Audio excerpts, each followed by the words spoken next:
And we are back. Here we are today. We have a special guest on the podcast, and here's Modi. The rabbi's here. Rabbi Gav Bellino. Not just any rabbi.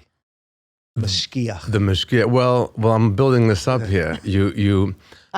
We are obviously, you guys all know that because of our touring dates, the schedule and the podcast is always a little bit off. But today we are doing our Purim episode, I guess. And Gav came dressed as Mashgiach energy. Those of you who don't know what Mashgiach is to watch over, but usually it's meant for kosher food. And the guy in the restaurant that is in a kosher restaurant, that's the Mashgiach. You nailed the look. Thank you. I've had lots of experience. You have, huh? Yeah. Would you like to describe the look for those of the? I mean, it's Mashgiach chic. We have gloves that have been used far too long. We have by the way, that I'm wearing an apron is like they don't all wear aprons. Okay. I mean, this is like, I'm very, very serious about my job. We have a yarmulke that has been through a lot. Yeah.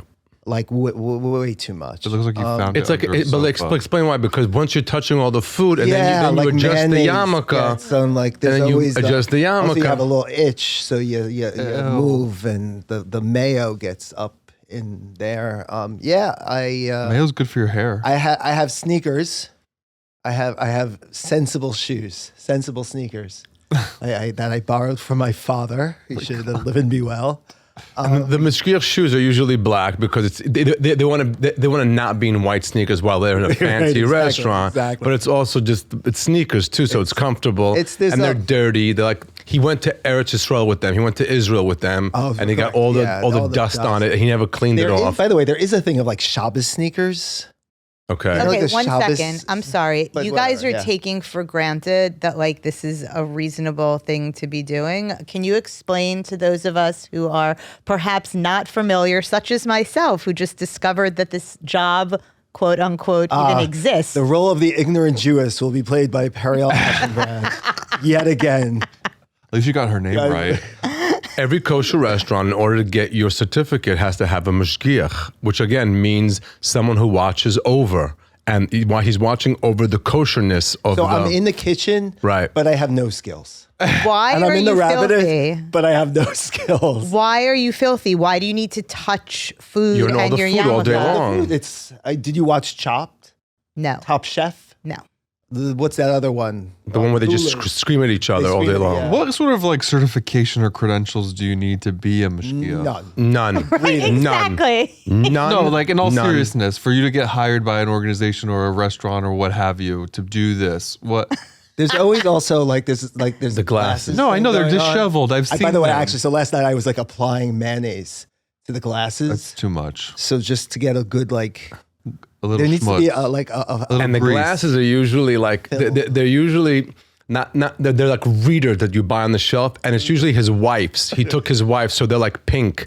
So this whole thing is, and he needs glasses because he has to look at the lettuce to make sure that there's no bugs on the lettuce. What are you guys talking about? Lauren You're not said doing a that the good only job thing- of like setting this up. First of all, this is not like you want cleanliness, right? Like somebody's in this restaurant, it's supposed to be making sure that the food is at like a high level.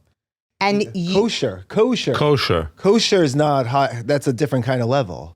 It's kosher. You have to make sure. Why can't lettuce? Since when is lettuce not kosher? Also, it's a certain. If it has a bug on it, you're eating a bug that's not kosher. Oh my God. But Lauren said that the only thing that's missing is like a skin disorder. Ew. Oh my God! All right, psoriasis. Okay, you're being mean now. Now you're being mean. We get there. Let's get back to some questions. First of all, here's what certification does a mashgiach need? And it's none. And it's one of the jokes I have for Passover. When everybody thinks, oh, we're so frum and so religious, we're going to a Passover program. Goes, what do you think?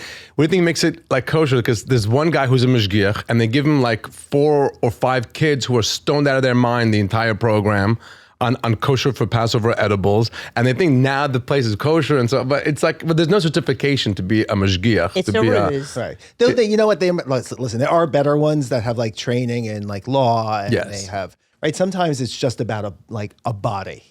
And you'd just be to say surprised that you at have the bodies that you find. Wait, do you have to be like a rabbi No, or you do not. No. How many years of yeshiva seminary, whatever have you? do you need to like cover all these bases? I don't think Apparently you need- zero. By the way, what's actually interesting about it is sometimes it's helpful to have your mashgichim know less because they're following policy. They're not applying law. They're just following policy. So if if a kashrut organization gives their policies, they don't want their mashgichim now playing rabbi and trying to find loopholes and trying to permit things that maybe by way of policy the organization wouldn't want to permit. So that's actually like a fascinating thing. But yeah, this is the Mashgiach. This is the Mashgiach, and it's an energy. It's an energy. And it's the opposite of your Mashiach energy. It really is. It's the annoyance of the religion. It's the. It doesn't bring people together. It tears us apart. It tears us apart. It's in every kosher restaurant. There's a Mashgiach, and it's a full salary. So I have only. My initial encounters with Mashgiachs has been at Passover programs, and we all know how I feel about the food at Passover programs, but that's something else. At those sort of locations where it's like a pop-up event, I understand the role more, but when you're a brick and mortar kosher restaurant and you have been there for several years, why do we need this person here? Like, shouldn't we have like processes and refrigerators and sinks? The answer is yes, equipment? Leo. Because there's still. And I'll take it one step further. With all the anti-Semitism that's going on right now, this is not helping. In this room? This is not a great look for us. No, okay, so we have.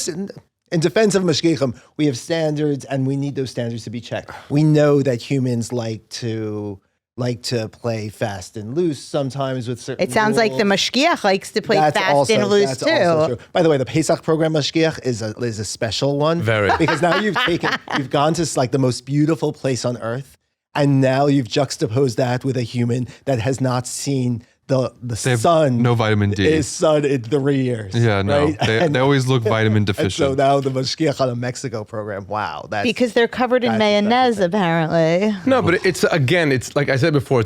We in Hebrew you say tipus. Yeah, character. It's a character. It's a type. It's a type of a person who's a mashgiach, and there's also in the Pirkei Avot it says you should work within the religion. You should try to, when you do a job, whatever work you do, it should be something that has to do with Judaism. I don't know that quote at all. Sometimes I make things up. That's fine. No, You but made it it up. says, You're and allowed. luckily somebody will hear this and they'll send me exactly that quote. It says it's good to work within like to work in something within Judaism, like being like a Judaica store, whatever. It doesn't matter, but it is a thing. He just does things. And no, I don't. It's really written in there. Somebody will send it to us. You'll see. Once I say something, someone always sends it Then to I'll us. feel like a Mashgiach. Apparently, No, but- you can be I too. don't Well, think if it's you there. just walked into a kosher restaurant, Yeah. just Oh, that's like interesting. this, and just said, "Hi, I'm here." Straight into the kitchen, no problem. No problem. They would Especially if I'm run to the carrying like a kitchen. lighter to light the oven. To light the Yeah, oven. to light the oven. That would So let's literally go through this. So the oven has to be lit by a Jew, right? So that's one thing the Mashgiach has to make sure happens. So one of the busboys doesn't light the oven for the chef. And why does that make the Why? oven not? Why? Why? That you go to him for that Why? one. Why does the oven have to be lit by a Jew? Okay, so we have. Put the letters down, you dummy. No, by the way, I want to show you. There's a bug. There's a fly. Do you know what this would do to your soul if you ate that little fly? Don't Straight eat that to hell. fly. Do not. Straight to hell. Yeah. No. So that's another layer. That's actually there's a rabbinic injunction that we have to eat food that's been cooked by Jews. And That sounds a little racist. the way that it is a way of keeping a Control. certain insularity to the community. There's a concern of kashrut stuff. So they want to preserve the dietary laws. And there are really two things, the two reasons that are at play there. So how do you define cooking? So one of the loopholes is if the oven was turned on by a Jew, so then everything a else. non-Jew, then Mario can chop Gassi can, the vegetables. we'll do the cooking take something from a state of raw to cooked. I have a lot of mean Yeah, things to this is- say right this is- now. By the way, No, this no is need actually to. so. That's really an You have to interesting put one. the lettuce down, Why? and I would also respectfully request that you take those gloves off. Yeah, you're giving me pandemic vibes with the gloves, and it's like triggering. You're giving me proctology vibes. No, That's a nice break. I heard that episode. fine. The gloves are off. I'm out of character. So again, back to the Mashgiach, which is the character you're playing today. So again, so he's in there, so he has to make sure that the oven's turned on properly. He has to make sure, like, if they send a busboy to go get like a dairy product, something like a cream for the coffee in a meat restaurant, he doesn't by accident bring back something that's dairy.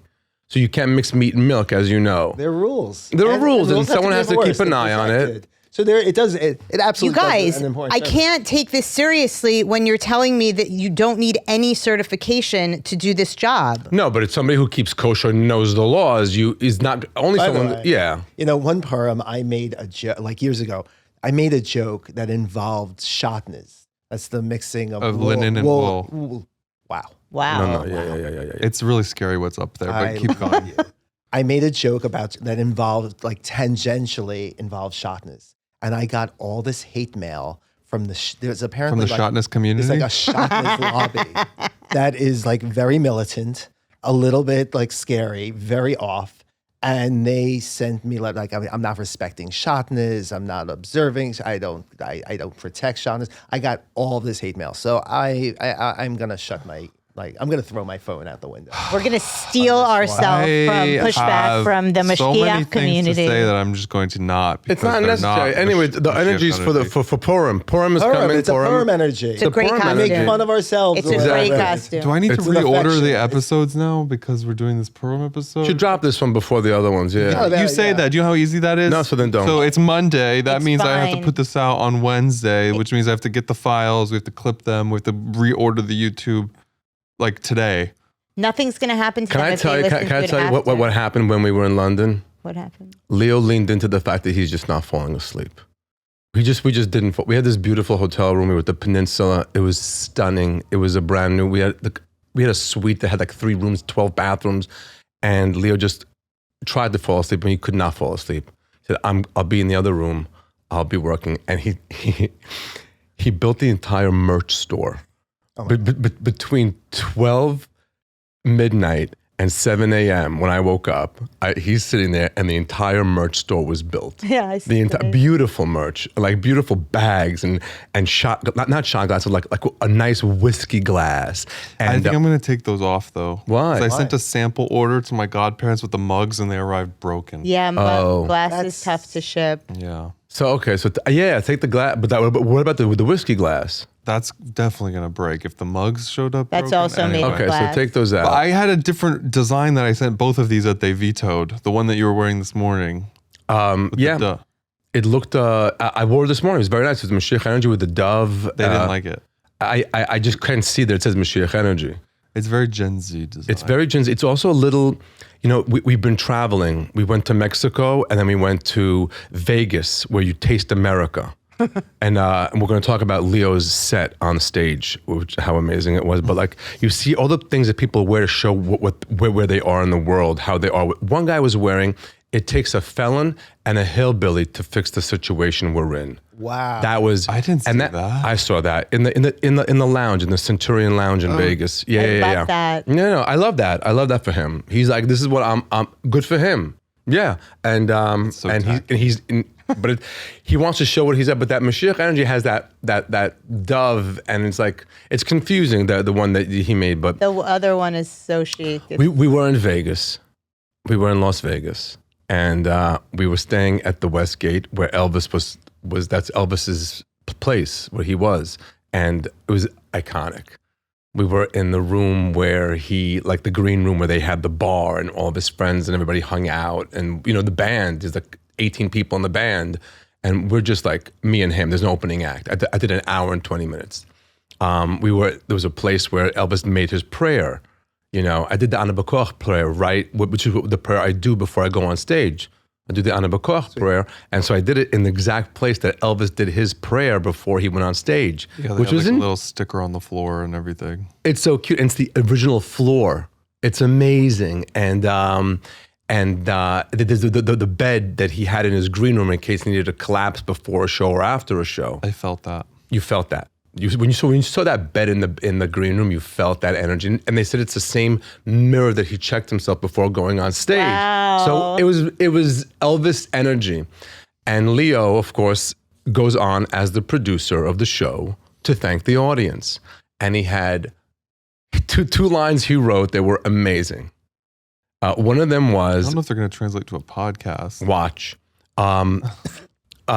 We went to go see the Eagles the night before the show at the Sphere. That's amazing. It was amazing. The Eagles. Now, Leo does not really know their songs. So I know a few. he knows a few, but he was like, I was the young. It was me, it was Leo, Modi, and then 64, 5, 6. Nothing. It The was woman next to me was 85. 85. Yeah.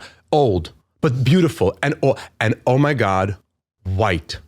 Oh, I've never Shockingly. we 18,000 people, and we literally, and they're all like on a sphere. So we're looking, and there was nobody of color at all.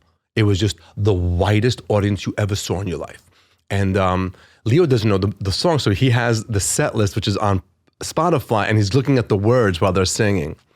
Anyway, so one of the jokes that Leo had on stage was that the audience was very... Nice.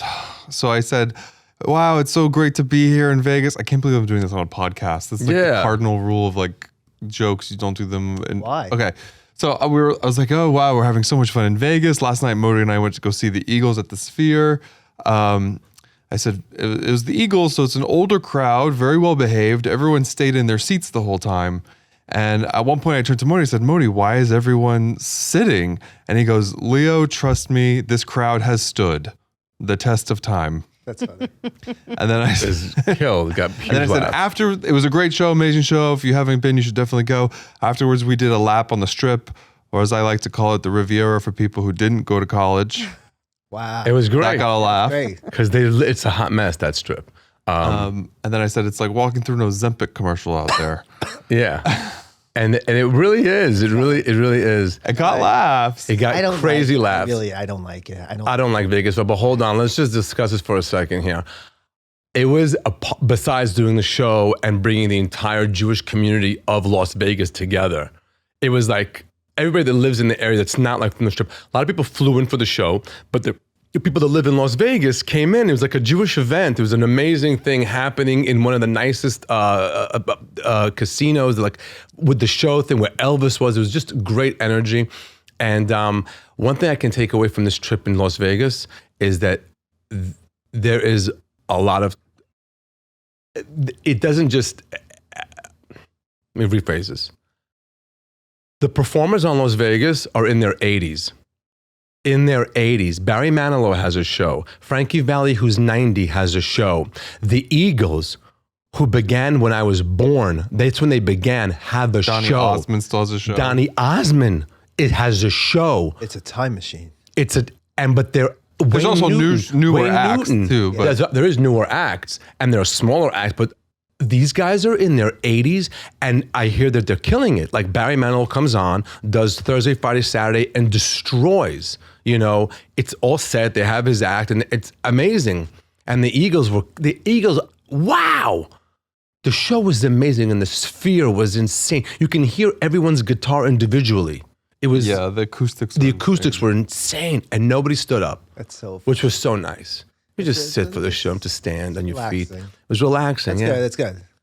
it was. Yeah, That's what. It Did you sounds stop at great. Did you stop at the cellar? I did not. We did not have time.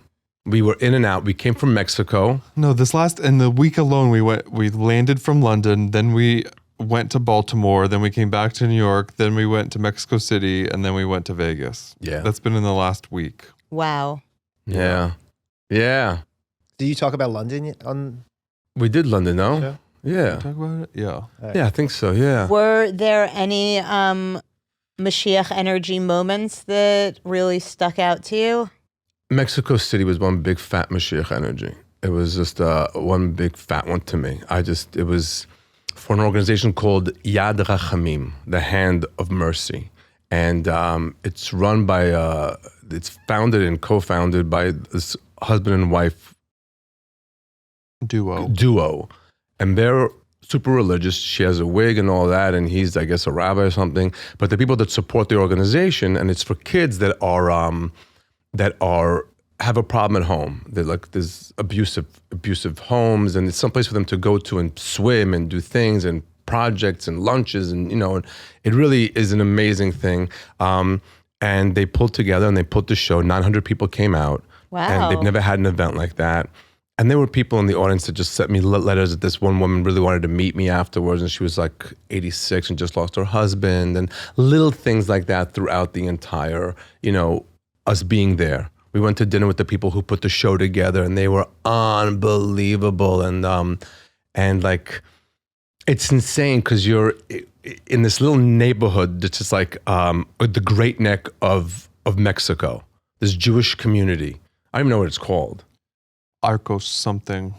Los Judeos. Los Judeos, right, exactly. And thank you. Thank God Gav's here. But like when you drive out of the airport in Mexico City to wherever you're going, it's the scariest thing you've ever seen. It's not scary. It's so scary.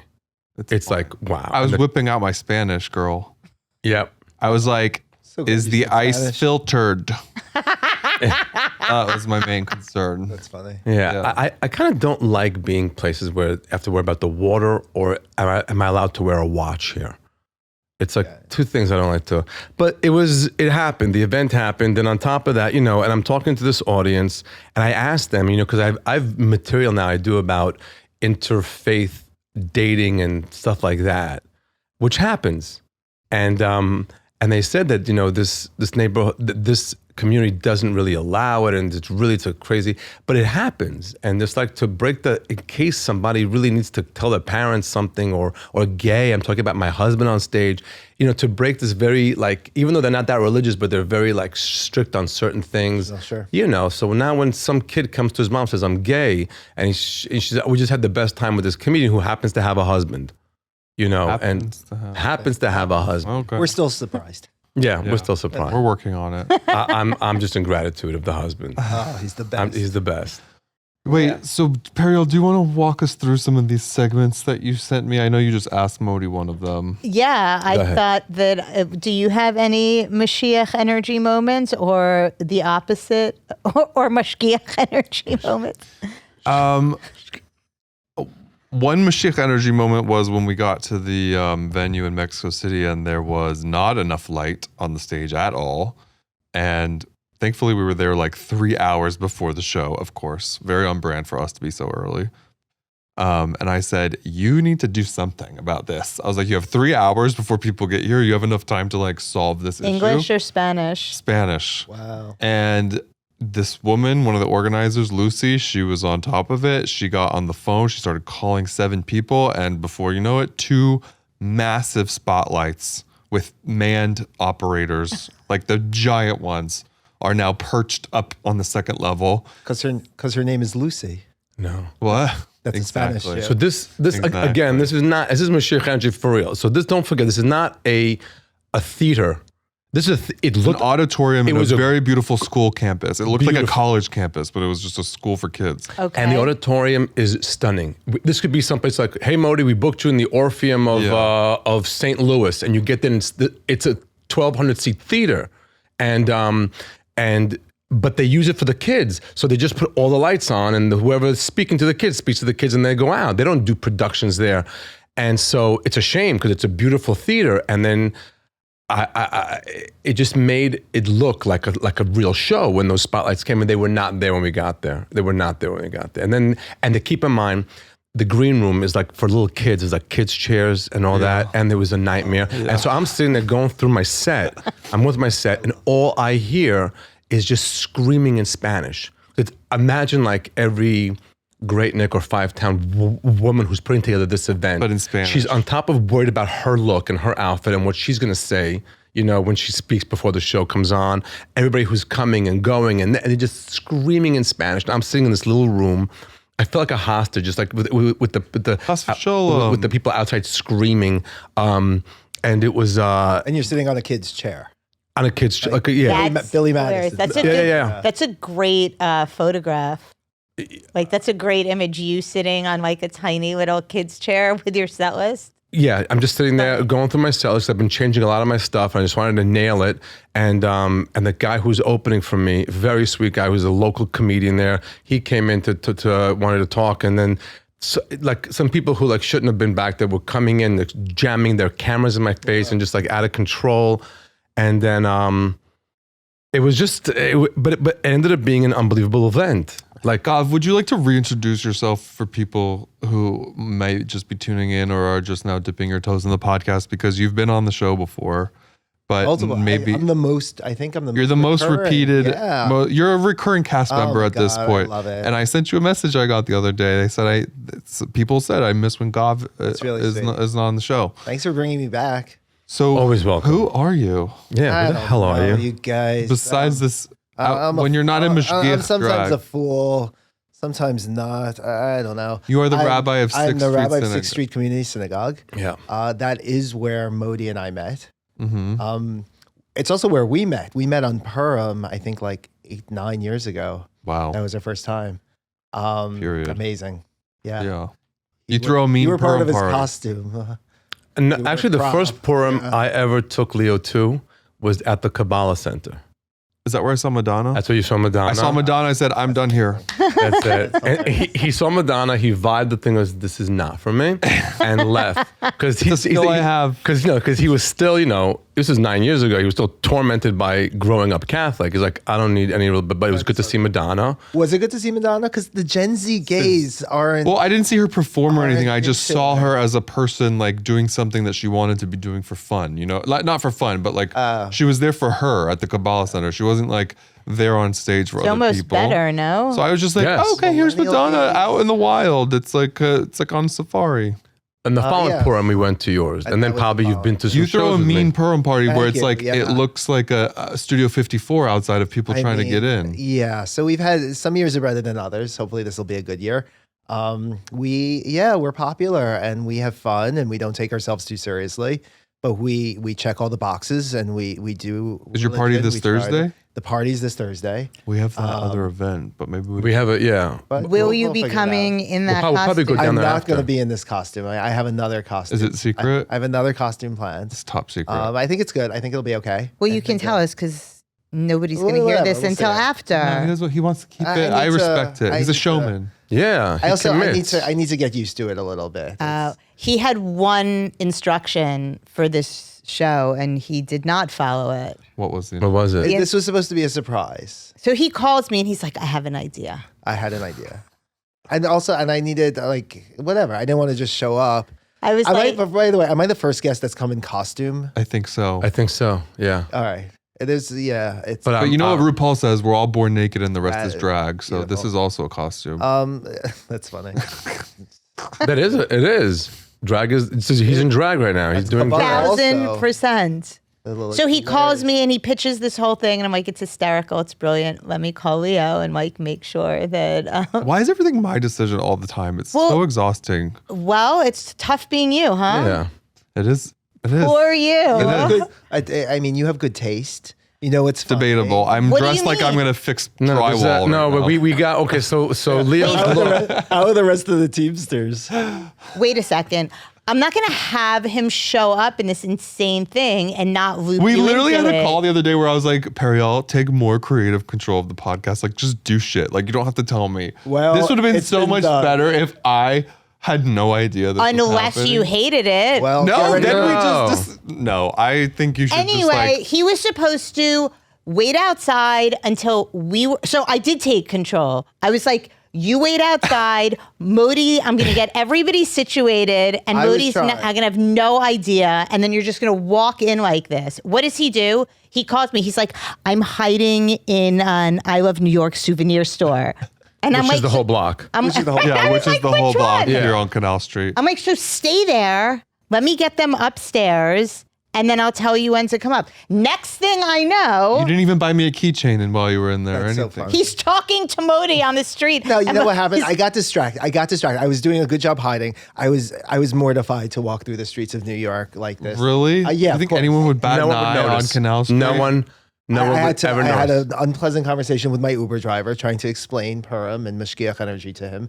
It didn't land with him. The poor guy. Why would he want to hear? He was asking. He was asking you. Yeah. Oh. Where was he So- from? I don't know. He was like Latino. He was probably local.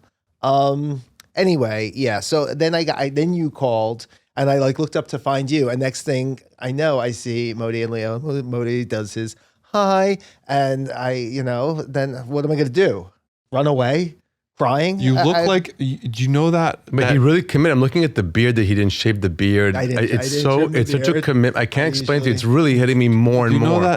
that place on Orchard, that Asian seafood place where the back of it backs up to that hotel, and they all stand there smoking cigarettes, and they're all just Yes. like that. Oh my God. Yes. Oh, It's called, like, hilarious. Do you need me to get you in there now? It's No. called like Kanji Village or something. So on Allen Street, there's a restaurant called Kanji Village. It goes all the way to the end. And if you're walking on Orchard and you pass by the back, and sometimes the doors open and you have an inside look into the kitchen. There are anywhere between, I'm not lying, 30 to 40 Asian men dressed exactly like you. And then they come out, they squat and have their cigarette. They, you know how they sit there like in that position that if a Jew ever got into, Facts. he'd never get out. Facts.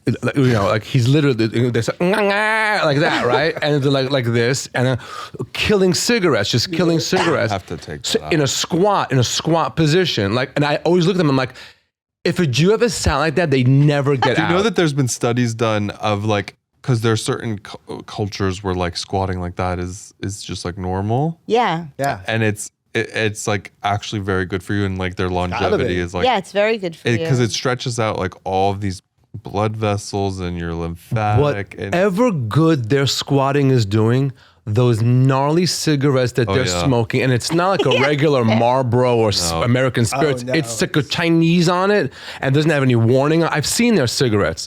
It's just chemicals on top of like, and they're killing them. They're sucking they them down. can't get enough in. yeah, It's And they usually it's have a slow form one- of suicide. They'll like this is enough. Let's have this end already. But they don't. They live till 109. but they're all of doing a them. yoga squat while they're doing it. Killing with a yoga squat. Well, they probably eat like half a broccoli a day. That's why they live so long. They're not eating anything like No dairy. whatever. Dairy. Okay, listen. But that's what you look like. Okay, look, we have a lot of messages that. Do you have anything that you would like to complain about? The idea was that he gets to do a Mashiach energy moment, but you weren't supposed to do a Mashiach energy moment. You're supposed to do something that. I have to be the Fabissen one. Yeah. Oh my God, Fabissen.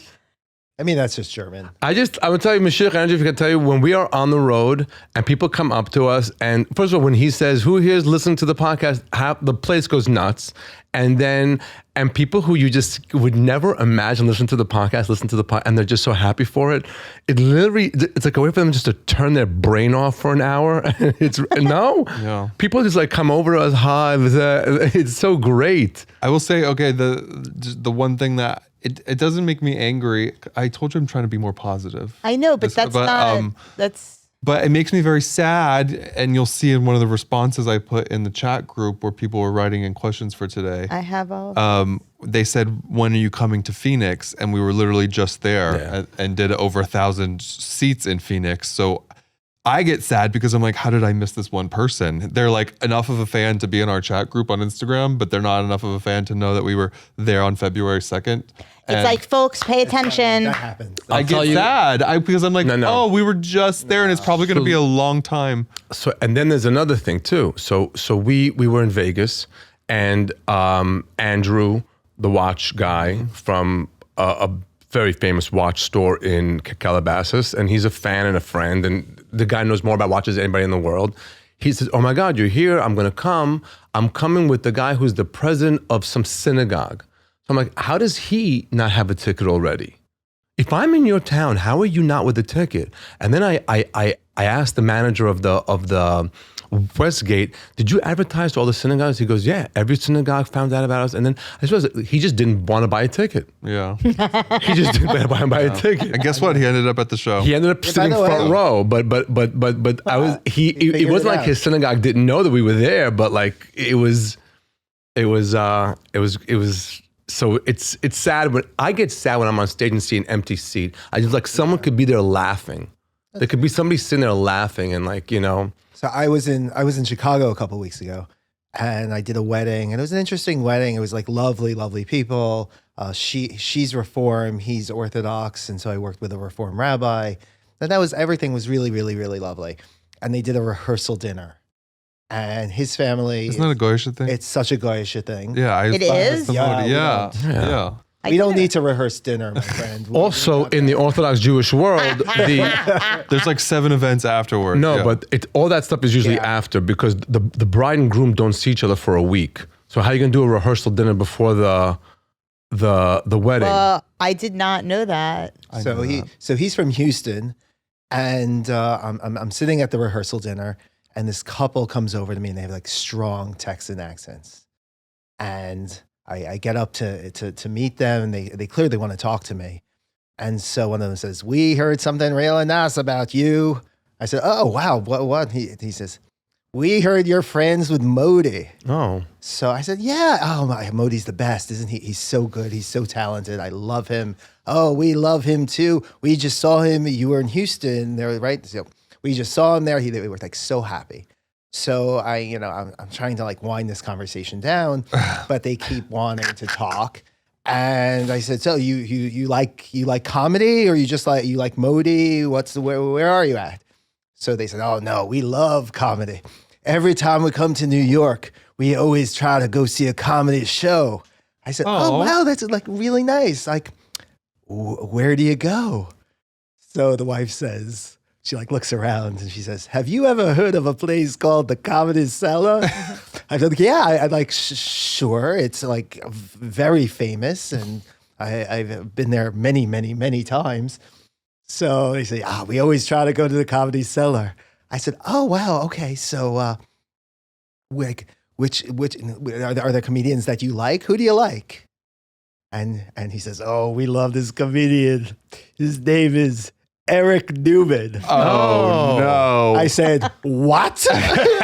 He said, "Oh yeah, Eric Newman. We love Eric Newman. Every time we're in New York, we're trying to see Eric Newman." Good. I said, we're gonna take a picture now. We're FaceTiming Eric Newman right now. Like we get him. Did you on the FaceTime horn. Eric I sent Newman? the pictures. I'm like, I'm with Oh your my 2 biggest God. fans. This is amazing. Like, who else do you like? They said Gary Vita. I'm like, this conversation is over. I'm out of here. No, Eric is them. very He's personable. he's People the love him. best. He's the host. He's a host. He's a great host. Of course he is, and he's the sweetest, and he's funny. and Eric he's Newman was wonderful. on like the 3rd And episode of the I show. was expecting a Tel. I was expecting Colin. I was expecting Periel. It was so funny. It was so good to hear, though. You imagine if they're coming to the Comedy Cellar on a regular basis and random times, he's probably the host, and they've Right. landed in a show where he's the host. So and they define their experience through him. And so they look forward to him, and that's a connection, and that's beautiful. And he's the type that talks to the audience after the show and before the show. And a he's little very, too much, maybe. Yeah, but he's So God he's bless very, Eric. Really. Okay. God bless her. You have some questions from We have questions. We have some fun Give me. questions Ooh. for you. Go ahead. Yiddish is the fighting love language of my long deceased grandparents. Would you ever consider doing a Yiddish word of the day? It's a great idea. It's a great idea. And somebody else asked, what's your favorite Yiddish curse? So you can answer. I don't really have a favorite Yiddish curse. Do you have a favorite Yiddish word?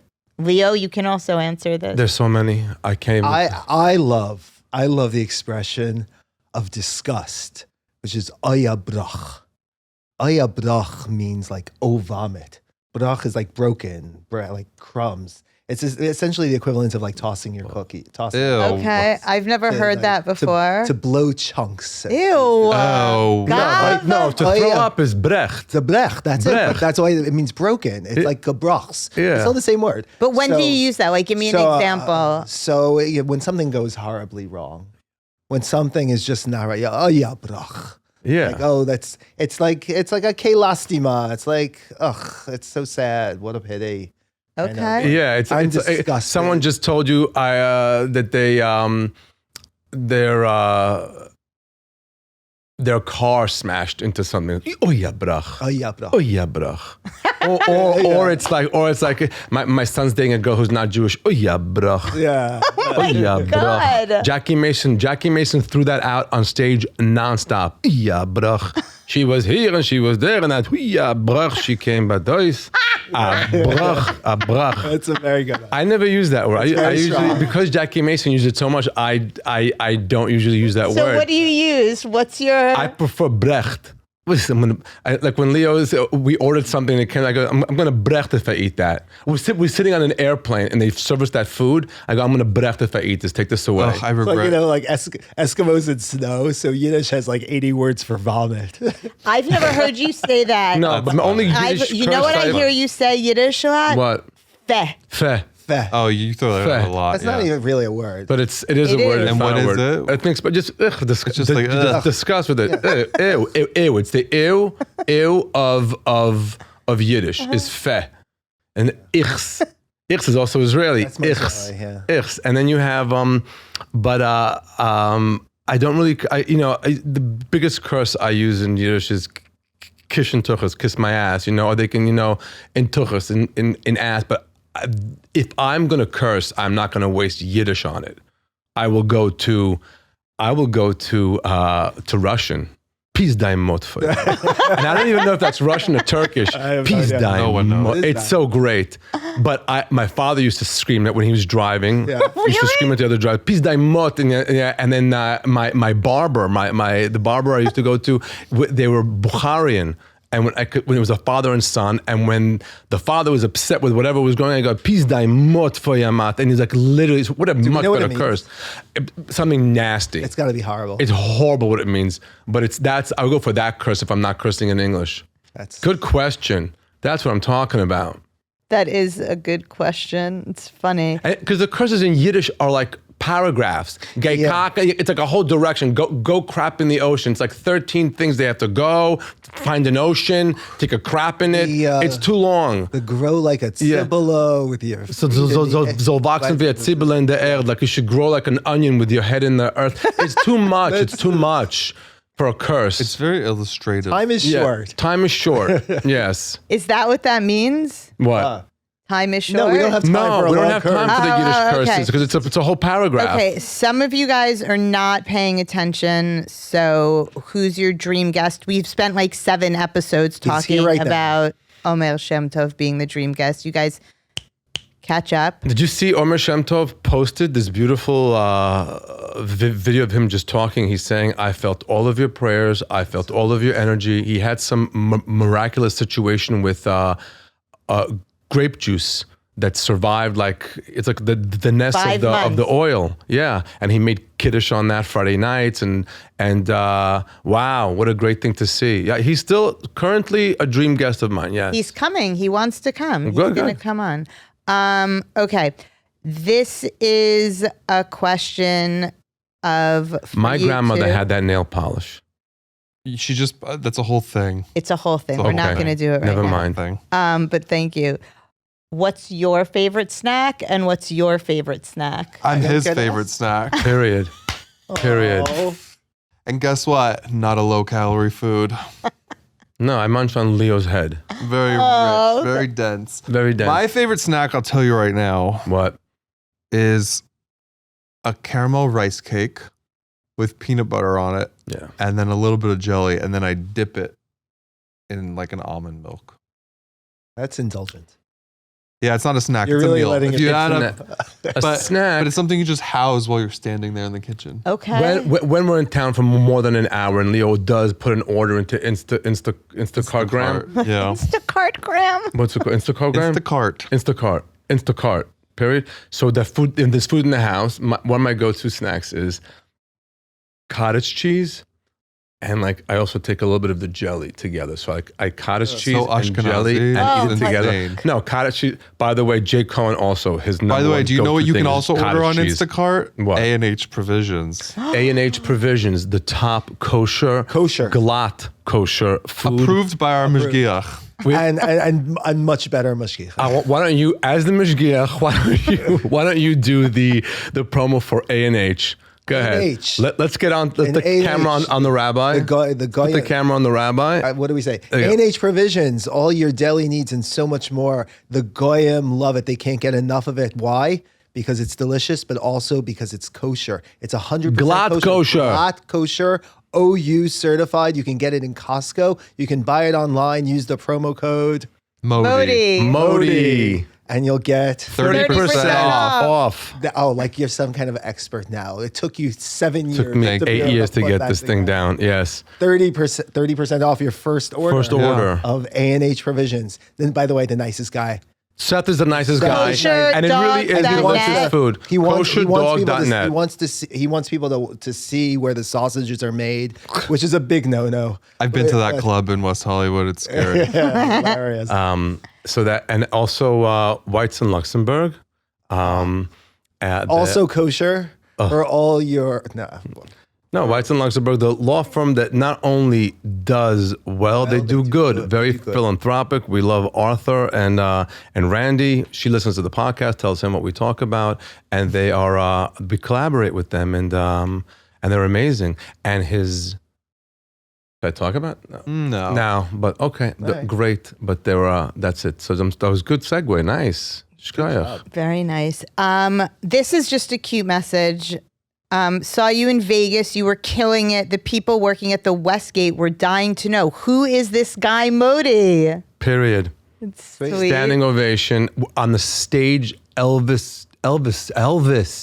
When you see those videos. Does he appreciate that at all? Because I barely appreciate Me? What? Yeah. Elvis. I do. Elvis is like a cultural icon. Oh my God. We did Elvis last week. Are you kidding? First of all, you don't know yet because the episode hasn't aired yet, but I spent a chunk of the last episode talking about how I want to get my Halloween costume in order now to be a very high class Elvis this year for Halloween.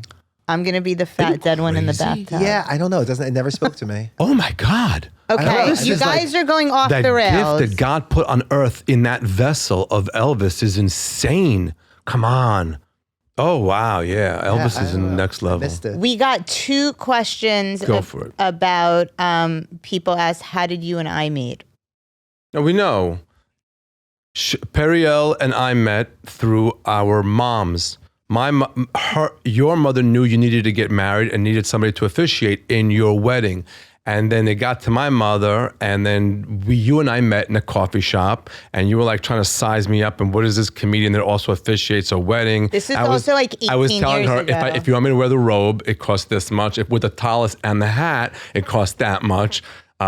If it's outdoors, it costs an extra much. If it's a sunny day and outdoors, it's an extra 10% I charge. But it's funny because it was like 18 years ago. Wow. And then I pitched this. I was obsessed. I was like, this guy's hysterical and I love this outfit. And I told my Israeli husband, who I just imported from Israel, about this. And he was like, this is insane. Like, what's wrong with you? But then we met He was too cheap to pay for me. Yeah. He didn't want to pay for me. Guy didn't see the value in having me as their he didn't understand what I was doing. Right. But then we also met a bunch of other times through comedy. Yeah. And you knew Noam separately? Yes. Yeah. Sweet. But I also interviewed Modi when I was writing a column for Tablet magazine called The Chosen Ones, and like they gave me like free reign to pick like any interesting, well-known Jews, and that was how I met Modi. And you came to my apartment, and the year was 2016, and I had to straighten you out about Trump. That's right. I had to straighten you out about Trump. She had an aha moment when she did the interview with me. I forgot exactly what it was. I asked you how horrible this whole thing was with Trump, and you said that it's very important because sometimes you need all of the schmutz, good Yiddish word, to rise to the surface so that you can see the truth of everything that's going on. Yeah. Yes. I remember that moment you had in the apartment during the interview. It's a good interview. You can still find it online. Yes. Okay. Next question. Next question. I like questions. Somebody's pitching here. I think Leo is underselling his vocal capabilities. Do you have a good voice? No, I don't. I'm also tone deaf. I'm tone deaf. I can't sing. But Leo has memorized the entire Lady Gaga album that has just dropped. I know. What are your thoughts on the new album? What are your thoughts on the new album? My thoughts on the new Lady Gaga album called Mayhem. As someone who was very, very obsessed with Lady Gaga when I was about 17 years old, when I was in high school. You were allowed? Well, yeah. I skipped class one day to go to her concert in Atlanta, and I ended up on the news. because I was camping outside the stadium because I had these like floor seats and I wanted to be like up on the front, and I was wearing these like Daisy Duke denim shorts. My God. And then underneath the denim shorts, I had fishnet stockings. No, you didn't. Do we have a clip of this? And then I had like combat boots. Of course. And then I had a shirt that I had hot glued pieces of a disco ball all over. And then I had something in my hair, I don't remember what. And my parents were still surprised I was gay. And so I was Lady Gaga and I go back way back, and I didn't know if she had any gas left in the tank still. But then she released this album, and I'm like, let me tell you, there's gas left after Vegas, seeing all those artists that are in their 80s performing still. There's gas in the tank. I know, it was kind of weird to see you like processing all of those posters and seeing all of these like older people who are still performing, because I always tell you, I'm like, are you going to be performing when you're like older? And he's always like, yeah. So it reminded me of my mom when she found out I was gay. So every time we pull up to somewhere and it says Barry Manilow's here, and Leo goes to me, does Barry Manilow need money? What is he doing this for? Why is Barry Manilow performing? I'm like, the goal is to tap out. It's your goal. Leo wants to be in the house in Connecticut, done with everything on order. It's not, but it's also this gift that God put inside you, this energy. You can't just sit on it, or you're gonna drop dead. So he's not like Barry Manilow needs this. He loves it. He loves it. Billy Joel is at he had a tax situation which prompted him to go back into performing and doing Was it a tax arenas. thing or a divorce thing? Whatever it was, I don't know, I don't care, but he's still, instead of sitting on the couch. And so Leo goes to me, when you're in your 60s, do you still want to be doing shows on the road? 60s, I said. I'm like, yeah, I do. When I told my mom I was gay, my mom said to me, "What, do you want to just to grow old and live with a man?" I'm like, yeah. Like, not me. Yeah. I'm down for that. Yeah, so I hope I find the right one. Yeah, but that's like, yeah, you want to be performing. Yeah. You know. On your terms, obviously. Barry Manilow goes in once a month, Thursday, Friday, Saturday, does the show, destroys, kills it, re-energizes himself, and goes back to whatever he does. He's doing the what's it called? Radio City Music Hall, and it's like, wow. It's amazing. Wow, and he should be. God put a gift inside of him, like unbelievable gift. I think comics too, like it's the only thing you want to be doing. It's the only thing you want to be doing. When they pay for me to come do a show, they're not paying for the show. They're paying for me schlepping through TSA, me getting in an Uber from the venue, from my house to the airport, back to the airport, sitting in the Delta Lounge eating that grossness, sitting in the chair with the announcements. Please put your buckle on, your buckle. And okay, I need you to take your bag and put it in the overhead, and that's what you're paying for. That's what you're paying for, me not being in my apartment. That's what you're paying for. That's not the show. The show is, I would pay for it if I could just walk out of my door and be in the show. But no, that's what you're paying for. I love that. Yeah, That's yeah. so good. That's what you're paying for. Yeah, absolutely. And what about you? You want to tap out? I'm already tapped out. He's not. God put a gift inside of him of production. God put a gift in him, like he can take a comedian and make him a bigger thing. He can book him in the right places. He can make a merch store. He can speak with the people in the front of the theater, in the back of the theater. It's a production energy. It's a different thing. And the goal is for I think for you to be able to tap out and not have to do it anymore and just sit there and Instagram your food to the house and all that. And then, Instagram your food to the house. Whatever you call it. On that note, we're going to wrap this episode up. Chevre, we have shows coming up. Baruch Hashem, thank God. We are in Pittsburgh. We are in Hartford. We are in Buffalo. We're coming to Buffalo. If I do this Buffalo show and then we get a DM or an email, hey, when are you coming to Buffalo? I will come back and kill. kill people. Where else? Mashgiach energy. Where else? Toronto, we're doing 3 shows. The added matinee show is still plenty of tickets available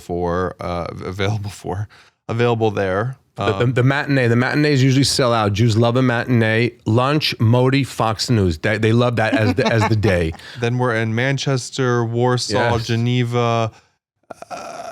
We are on modilive.com, MODILIVE.com.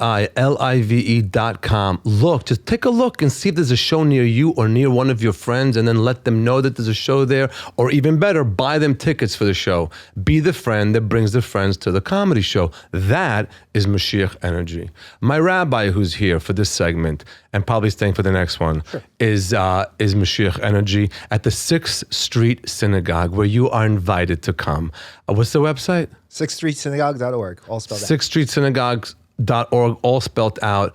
Always a kiddush, always something to eat, lovely services. One of the things the rabbi does the most is respect your time. He doesn't drag it out. You're done by 11:30 on Saturday. Friday night's a vibe. It's fun, easy. You don't have to get dressed. You can go dressed like that, like him, no, or like Leo, like you're about to tow a car, and it's just easy, chill. It's your own journey there. If you want to come dressed in a suit, no problem. It's also there. So 6th Street Synagogue, which is 100% Mashgiach energy, and modilive.com, and Periel. Anything you can find me on Instagram at Periel Ashenbrown still. .com. Thank you all for listening, and that's it. Please keep in touch with all those questions. We love the questions. Bye. Bye.